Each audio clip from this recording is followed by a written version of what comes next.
We have in this panel two jurists or people coming from the legal world and one businessman, but they all have activities in advocacy, in lobbying, in large institutional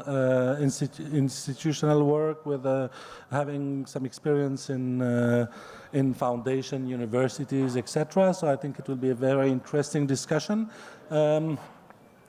But before giving you the possibility to talk about your project, I would just like to talk about the technology, because I'm the only representative of this field. Of course, technology has played a very important role in connecting people in Syria, between Syria and the people outside Syria, and between the various communities of the diaspora. And of course, everybody think about the social media, but it was also true for projects like the medical sector. One of the first projects we did in 2011 was establishing a specific network for hospital in the Ghouta, which was still working till a few days ago.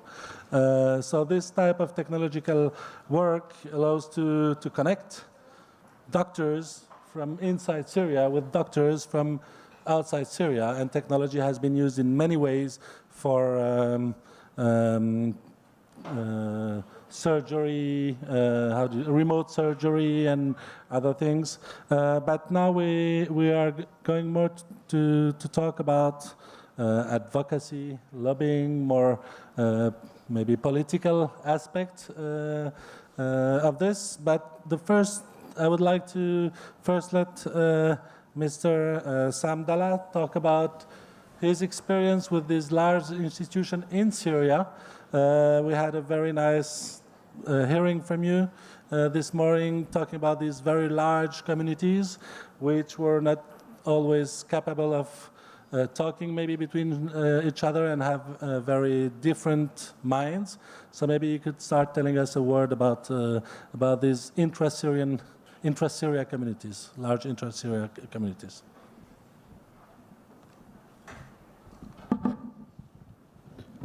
شكرا. أنا سأتحدث باللغة العربية.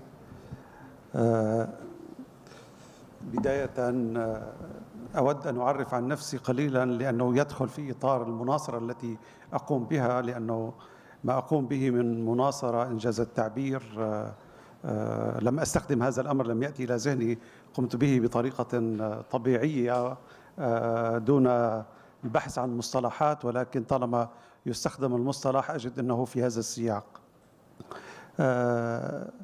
التجربة اللي قمت فيها، أنا أستاذ جامعي أكاديمي في القانون، لدي تجربة كعميد لكلية القانون، ومن ثم لعدد من المراكز الهامة في سوريا لتكوين الأجيال القادمة، وكنت عضوا في مجلس التعليم العالي لمدة طويلة في سوريا.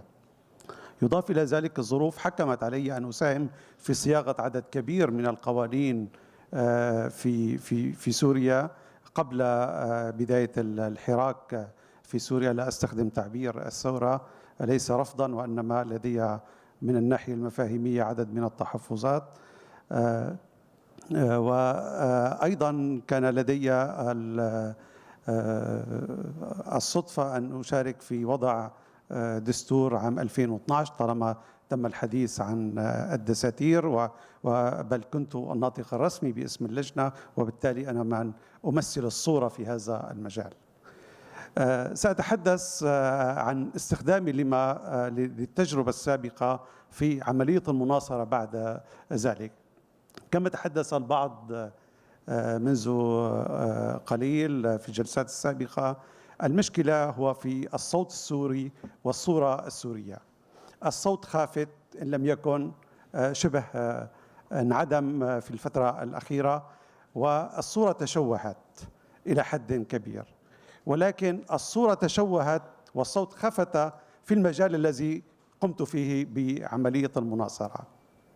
نحن نعلم في السياق الطبي، في السياق الإنساني، الخدمات، الجميع يأتي يتبرع يدعم إلى ما هنالك. أما في إطار العمل القانوني، وخصوصا عندما يتعلق في تحديد أو تأطير حل قادم لسوريا، إضافة لوضع أطر ونورمات لهذا الحل، وخصوصا بجانب الدستور والانتخابات وغيرها، الكل يرفض ذلك، وخصوصا في جانبي الصراع في سوريا إنجاز التعبير، إن كان هنالك جانبين سواء النظام أو المعارضة، كل واحد يعتبر أنه هذا المكان هو منصته الخاصة في هذا المجال. لذلك سأتحدث عن هذه التجربة والتي هي صعبة، لأنه لا يمكن تأسيس منظمة أو مؤسسة مجتمع مدني للقيام بهكذا عمل. فاضطررنا، كنا مجموعة من الأشخاص لعدد من الأساتذة، معظمهم من كبار الأساتذة في القانون في سوريا، كنا 3 أصبحنا 5 في النهاية، وعملنا فرقا ما وأسمعنا صوتا قويا للسوريين على الرغم من رفض الجانبين في سوريا، ولكن تمكنا من خرق ذلك.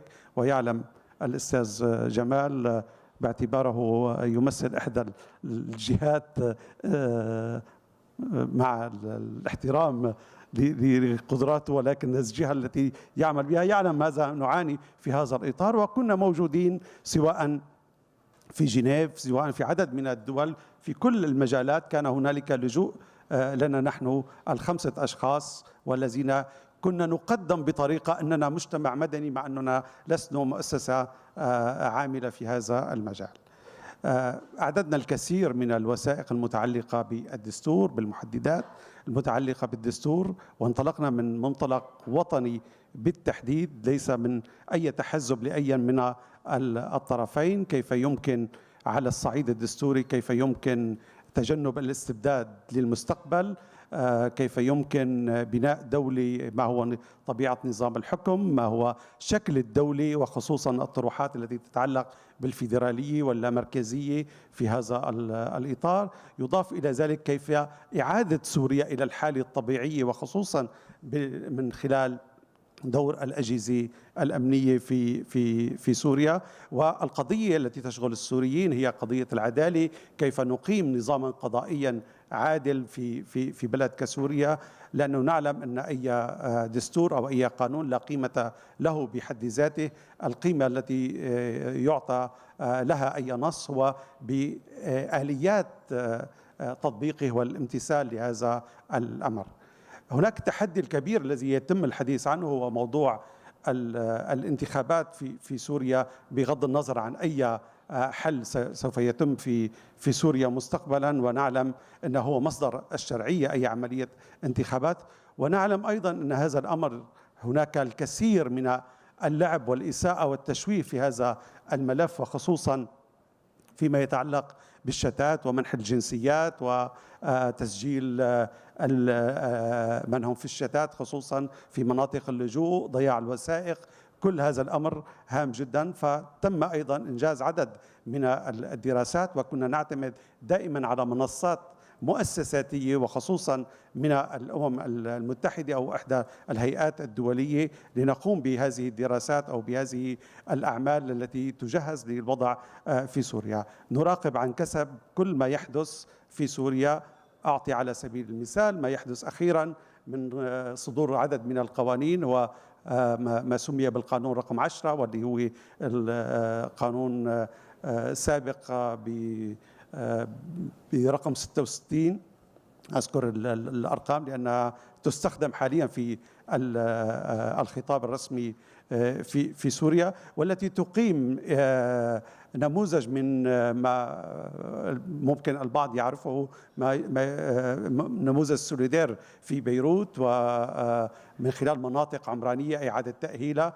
ولكن هناك خفايا وراء هذين القانونين، وبالتالي هناك ضياع لكثير من الحقوق وفي عودة السوريين وكيفية الدفاع عن حقوقهم، وبالتحديد حق هام جدا معظم السوريين يرتبطون فيه، هو حق الملكية الذي حاليا قيد الضياع، وخصوصا في بلد التنظيم فيه قليل ومحدود جدا. إضافة لهذا العمل الذي يعتمد على دراسات ووضع خيارات عديدة في كل المجالات، سواء في مجال الدستور، سواء في الانتخابات، سواء في اللامركزية، سواء في نمط فيدرالي. هناك عملية تدريب تتم لعدد من القانونيين السوريين. سمعت منذ قليل أن هنالك غياب لهذا المجال من الناحية على الوضع السوري، ولكن هذا الكلام ليس دقيقا، قد يكون ليس ظاهرا، لأنه لا يوجد هناك منصات لنتحدث عنها كالأطباء كبقية الفئات، وبالتالي يعمل على الأقل في الخفاء، لأنه ليس في السر، هو معلن، ولكن بتجنب من وسائل الإعلام، لأنه عمل فيه خيارات عديدة، فيها نماذج عمل غير ملموس على أرض الواقع، كما هو حالة معالجة عدد من الأشخاص كما يفعل الأطباء، أو تقديم سلات غذائية، أو تقديم دعم في عملية التعليم في هذا الإطار. هناك عمل كبير أنجز هو في رسم السوريين. هذا العمل تم الحديث عنه منذ قليل، أنه يجب التحضير، يجب أن لا نترك الأمور إلى حدوث الاستحقاقات المطلوبة. نعتقد، أو شخصيا أعتقد، أن هناك جزء كبير من العمل قد أقيم، وهو في خدمة السوريين للمستقبل. آسف للإطالة، ولكن المناقشة ممكن تطور الكثير من الأفكار.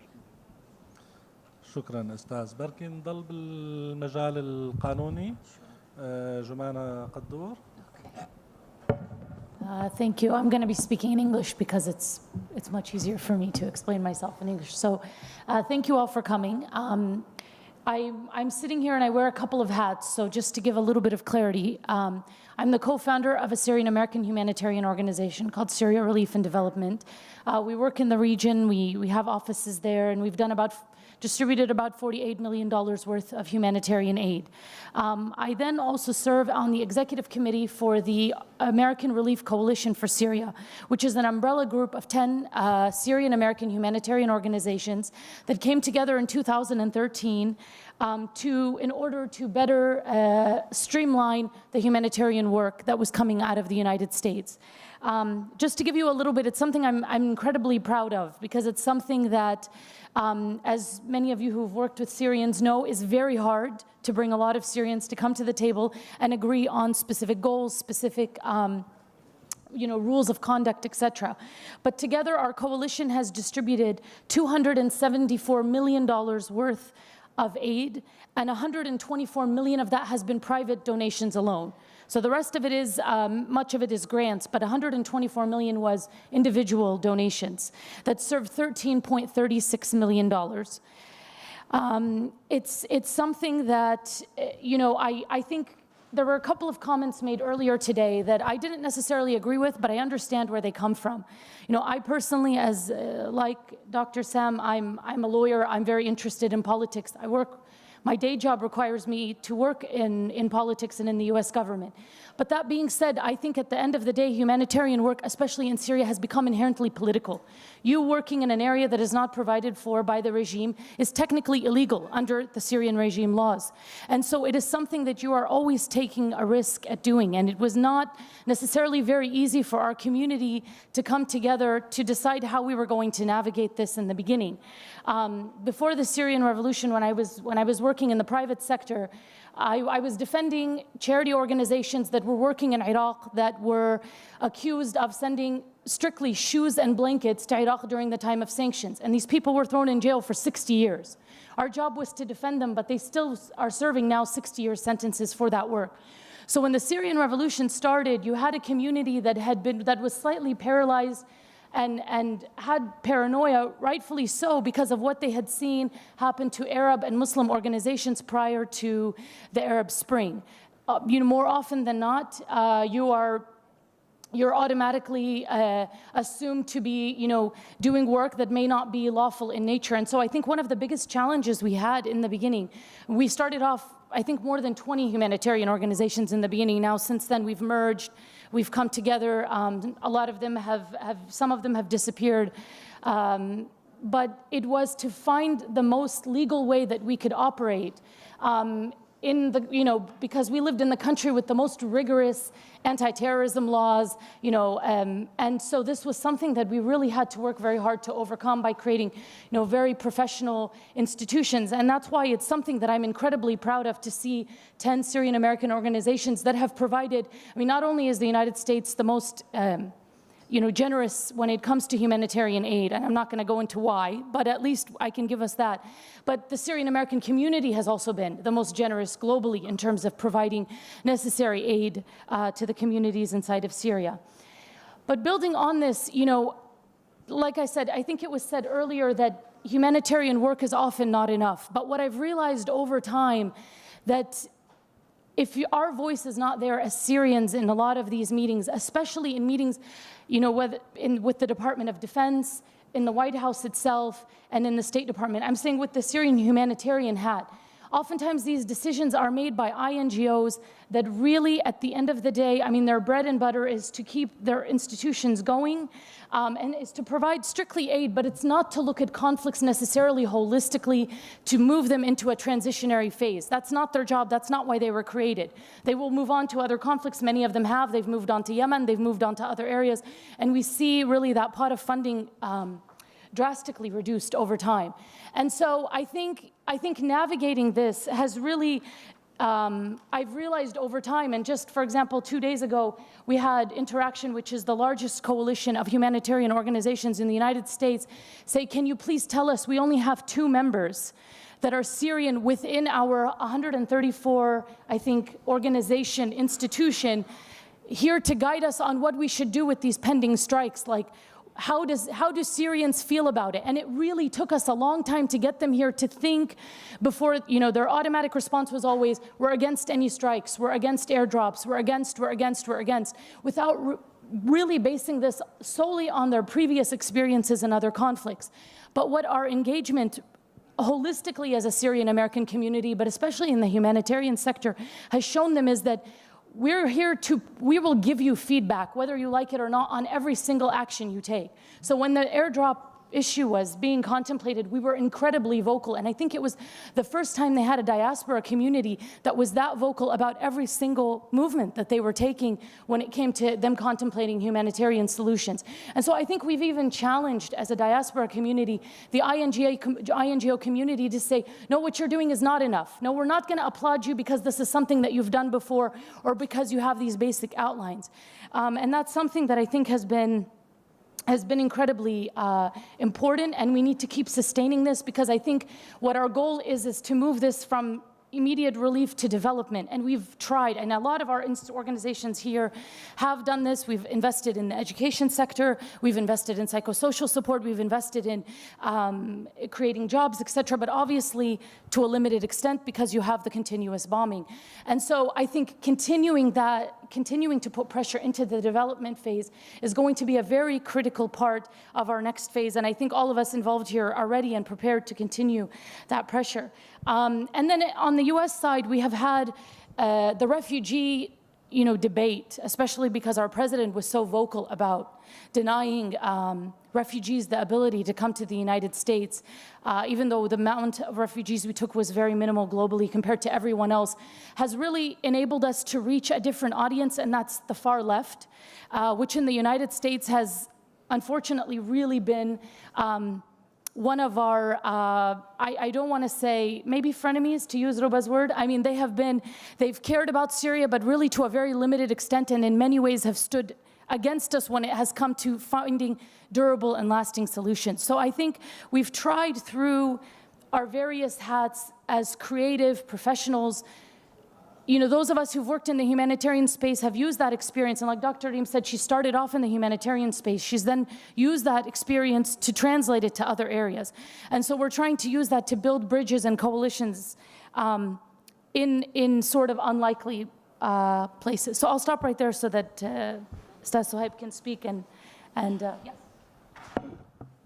Thank you, Jumana, for telling us about this very nice experience. And I was very interested when you talked about the shift to an umbrella organization, and maybe because you work in several umbrella organizations, you may comment about Is it something that improve the work of humanitarian or other actions to have these supra structures, or is it something that is more a burden? My experience stemmed largely from my activity in the United States. Most of us had became engaged and active in advocacy or community civic work as Syrian American after the start of the revolution, year 2012. And we immediately started to learn how to work as a group. And as you all know, in group dynamic, groups usually go in stages. They go in stage what's called forming, transforming, storming, and then ultimately performing. And then what we ended up having to do all of them at the same time. Several organizations started to do various type of work, some of it mix up between advocacy and humanitarian. And as the organization matured, we started to work and perform much better than what we started in the beginning. The organization which I worked in initially, starting from 2011, was called Syrian American Council.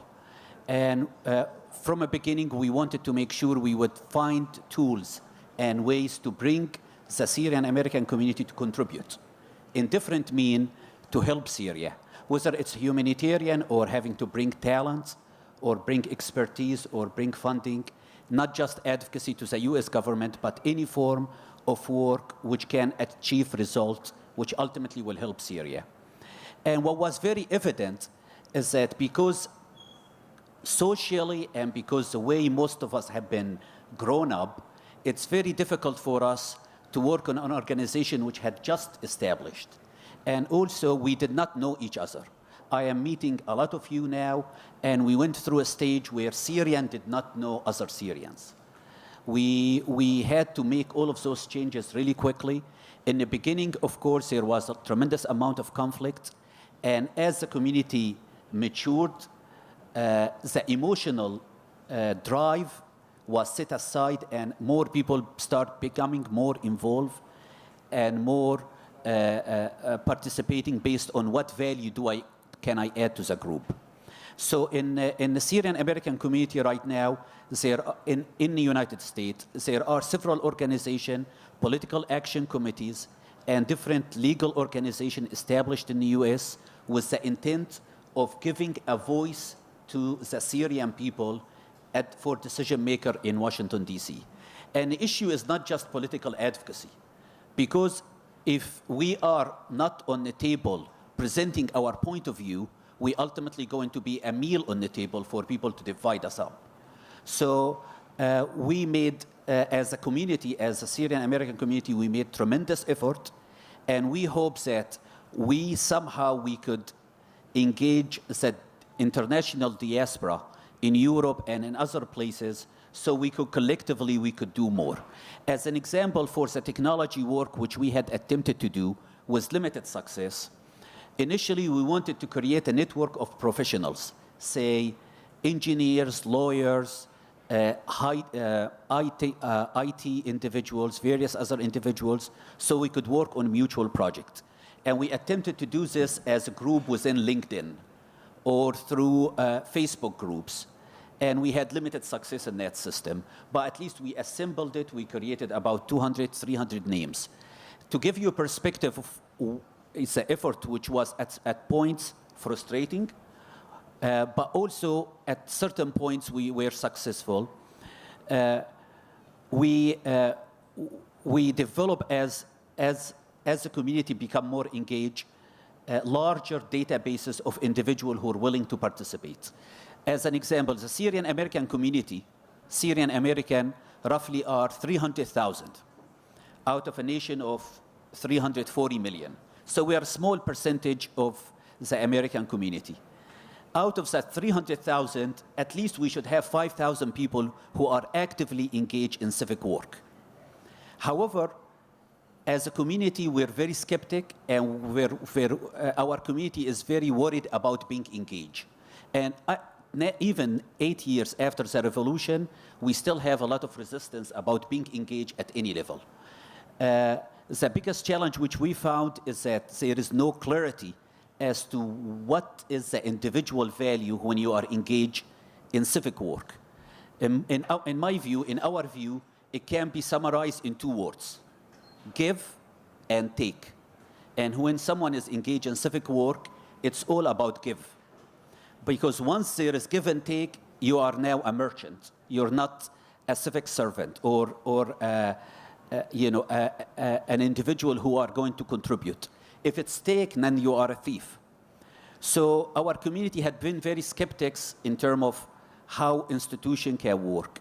One success which we have done in my previous role with the Syrian American Council is that we purchased and developed a software called Engage.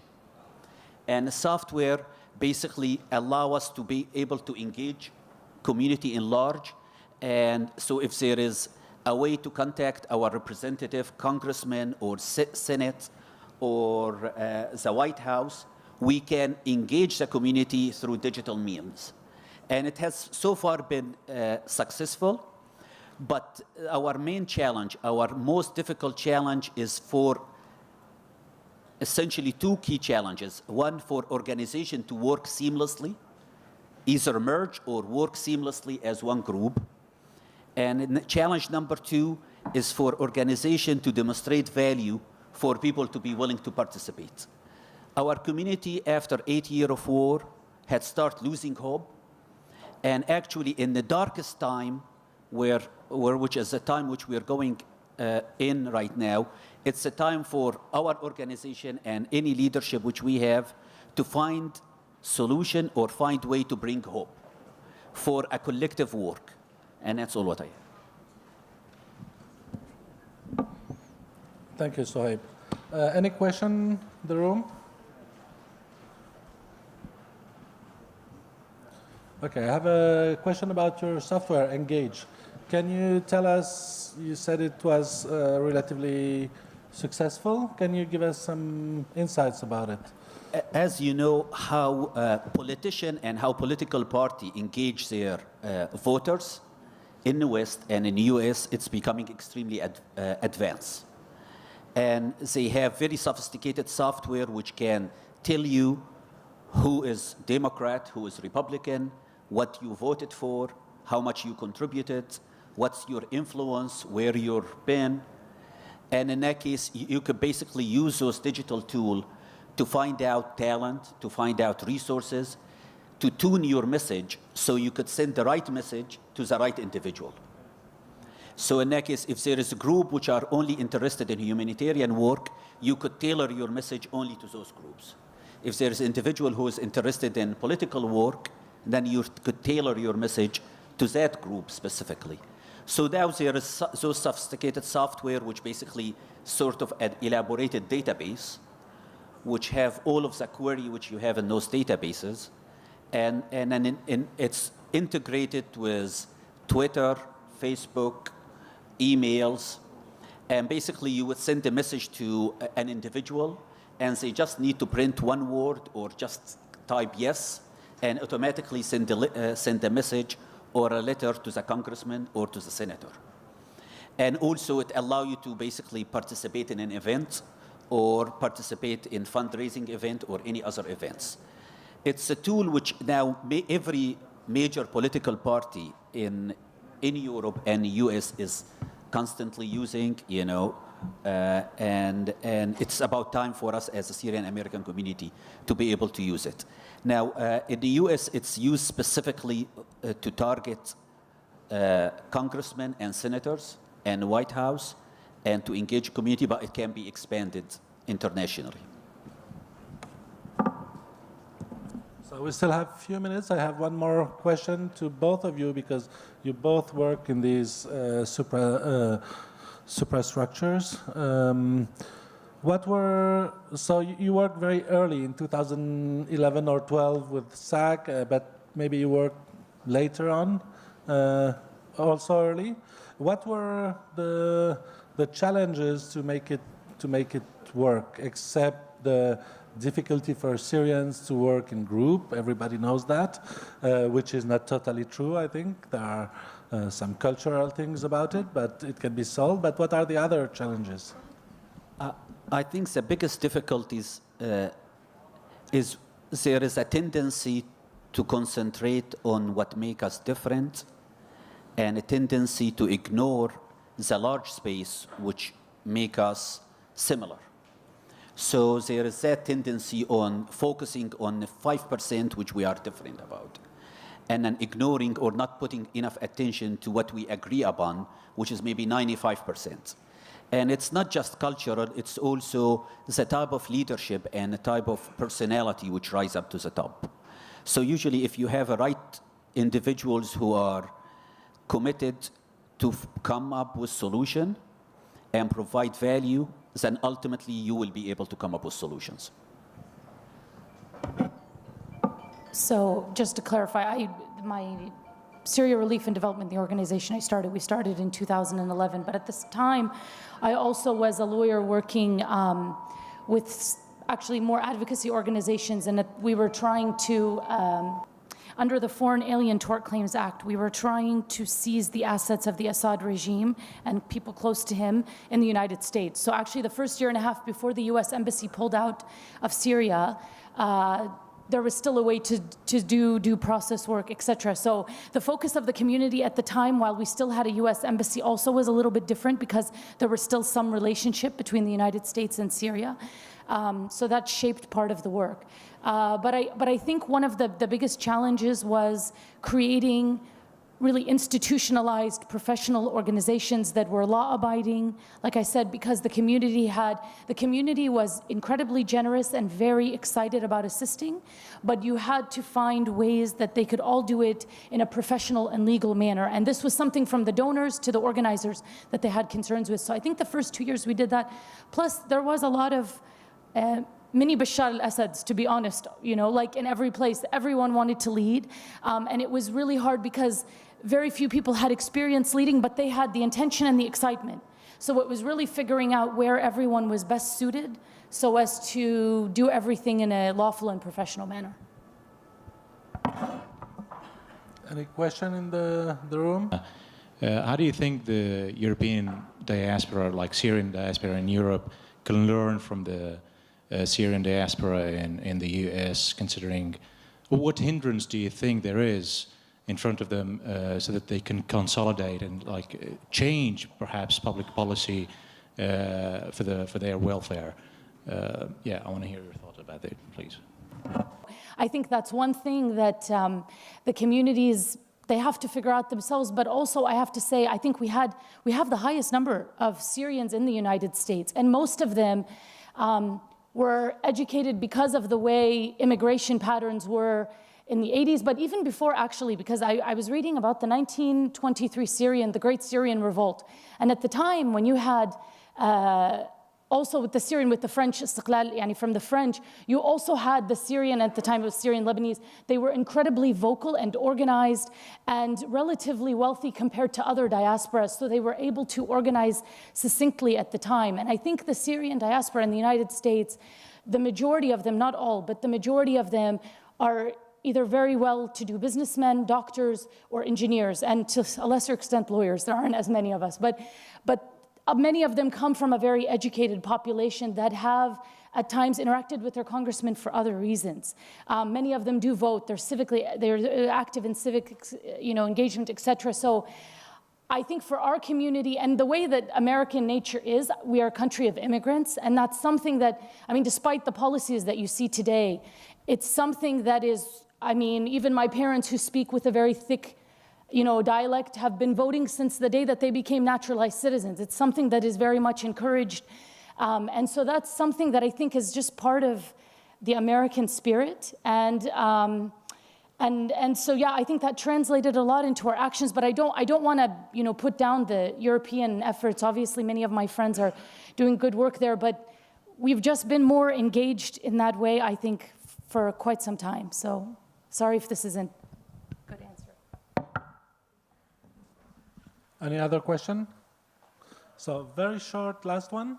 In the US, the engaged and involved community, in this community, what was the percentage or the percentage of people from second, third, or fourth generation migrants. I mean, people who didn't have any more relation with Syria who were involved and engaged.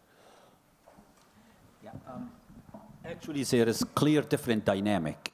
The first generation is more emotionally attached to Syria. Second generation understand the U.S. a whole lot more and actually more effective in contacting and understanding the political system and the type of interaction which is needed in Syria. So what's been a successful formula is to have your messages delivered by the right individual, but the emotional funding to a large degree comes from an initial generation, first generation, which is usually have been established and economically are much well to be. And in the, from you know what Jumana was saying, there is several statistics. The Syrian American community in the U.S. Income-wise is much higher than the average U.S. citizen, and education-wise also is more, much more educated than the average U.S. citizen. So actually having an active, successful community will naturally allow you to be able to better be engaged with the political system, to ensure that at least our side of the story or our narrative is well articulated. Okay, thank you very much for your very interesting talk.